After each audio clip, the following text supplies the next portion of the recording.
In the time of penny candies, before we lit the cigarettes wild, we used to be straight men, you know? Straight as your pajama-striped double brother beds, evenly spaced out and parallel, pointy arrows on the narrow knife edges of hospital corners. We were going places, double dates all in a row.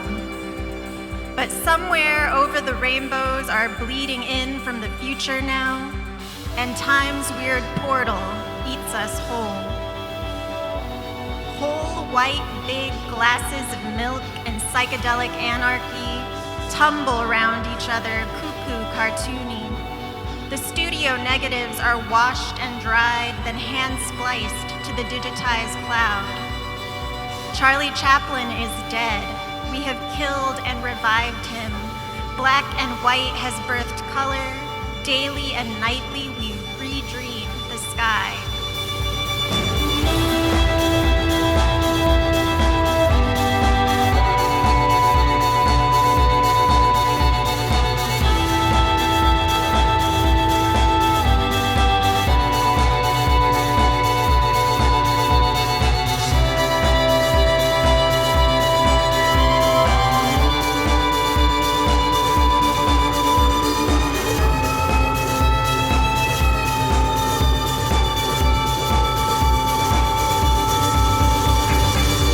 Gentlemen, the explosions are seeping through cracks in the doorframe, filling the theater, rising like smoke.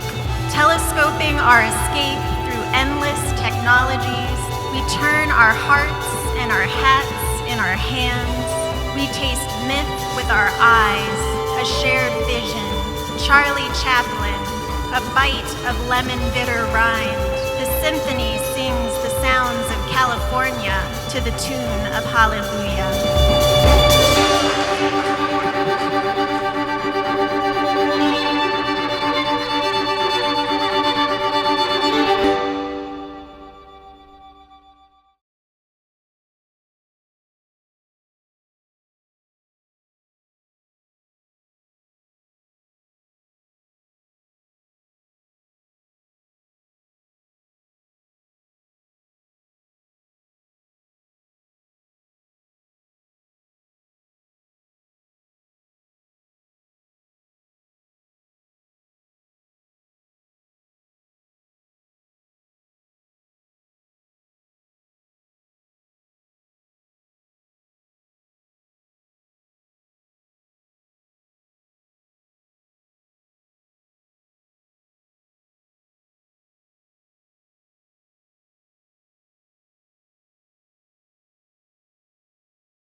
We will.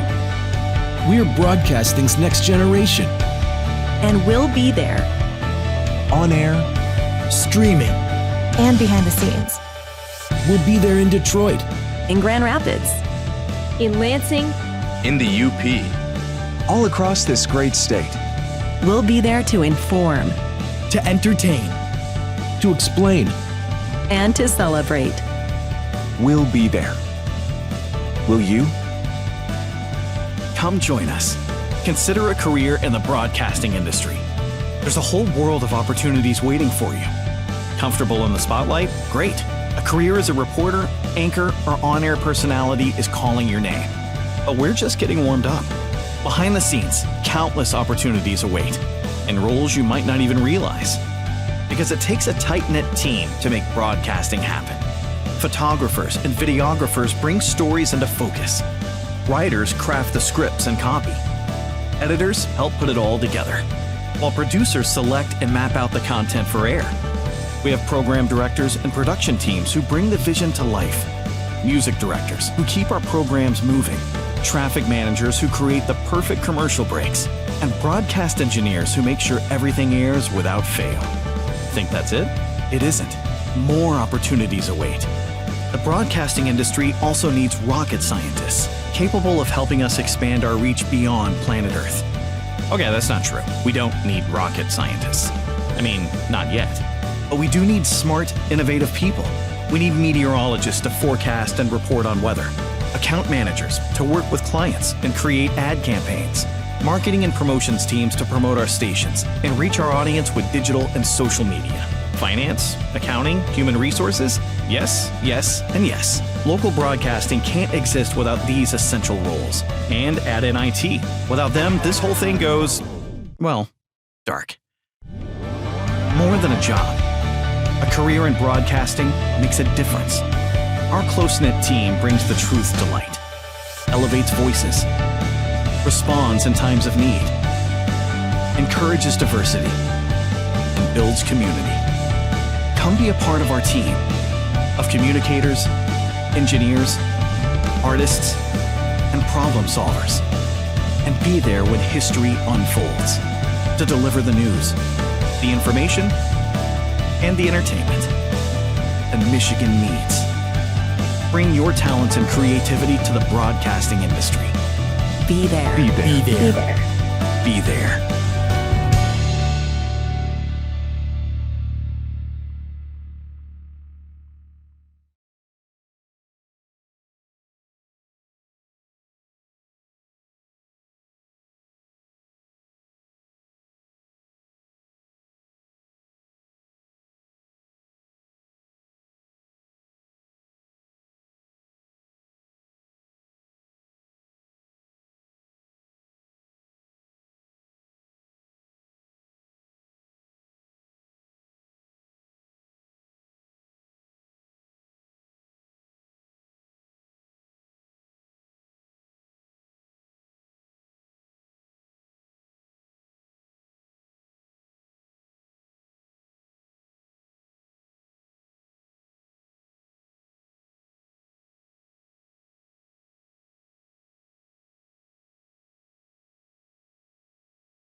Black horror brings to the cultural conversation this idea of who is considered a monster.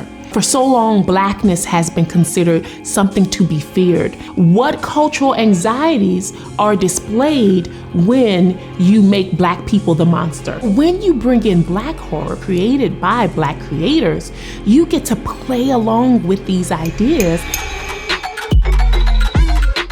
My name is Kenitra Brooks. I am the Audrey and John Leslie Endowed Chair in Literary Studies.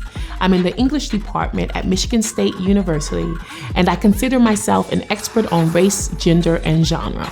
Black horror centers Blackness and Black folks' experience. What cultural anxieties of the Black community are displayed when other people are the monsters, such as in Get Out. The monsters were the very upper middle class, Northeastern educated white family. It's a purposeful flipping of cultural expectations, whose anxieties are centered, and what happens when those who are considered the norm are now the monsters. And horror allows us to sort of poke at these ideas of how are these fears constructed and who constructs them.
I've had several times where I give the gift and people just really like the way that it's wrapped and don't want to actually open the gift to see what's inside. I was a senior in high school and I saw a magazine. And this magazine had a bunch of presents on the cover and kind of showed you how to wrap them. And that's kind of how it started. I had one teacher, he really taught you to be a perfectionist. And then I kind of took that further into my wrapping of presents as well. It needs to be tight onto the box, sharp corners. I always measure to make sure that I need to trim some off or not. I don't like the box to move on me. In other words, if I was doing this step right here and I hadn't taped the paper to the box, your box is going to slide and then you're not going to be tight anymore. I like the higher quality papers. It's got to be certain colors, certain patterns. It has to snap out at me that that's something, it's got some style that I can use. I use paper over and over again, but a lot of times that first year I use that paper, I use on my wife, in her packages.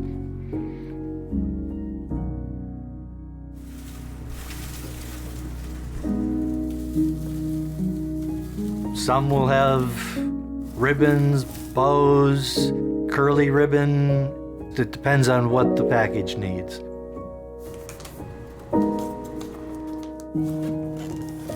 I think there's kind of even been some evolution that I've gone through over the years. What I will do now on a lot of my packages is I will actually use paper as ribbons. I'm going to just try something because I'm not sure exactly how I want it. So I might try and put a strip of this too.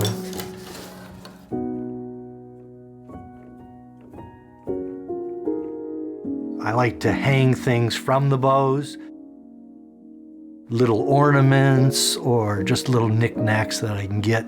Sometimes I'll actually use those as the bow. I'd like a green, but I think I'd like something a little smaller that would fit inside there a little better to give me some green.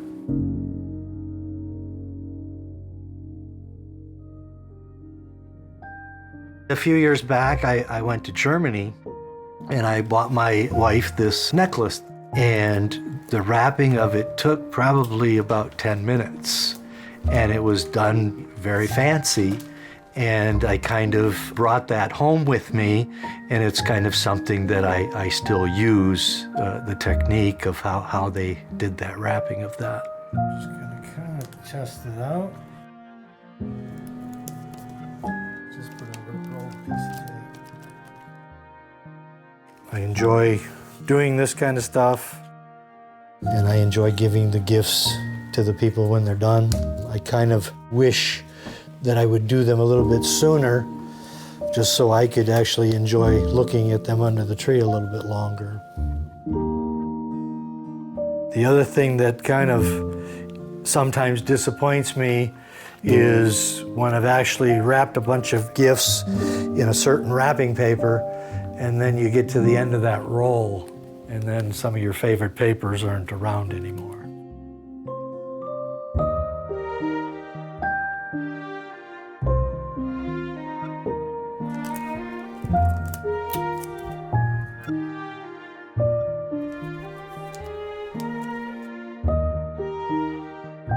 I have people that I've given packages to that still take that package and put it under their tree. Because now it's a decoration. Sorry.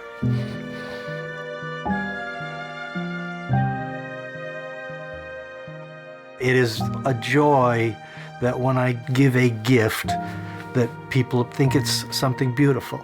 That it really doesn't matter what the gift is inside, that I presented this gift to them, and that brings me joy.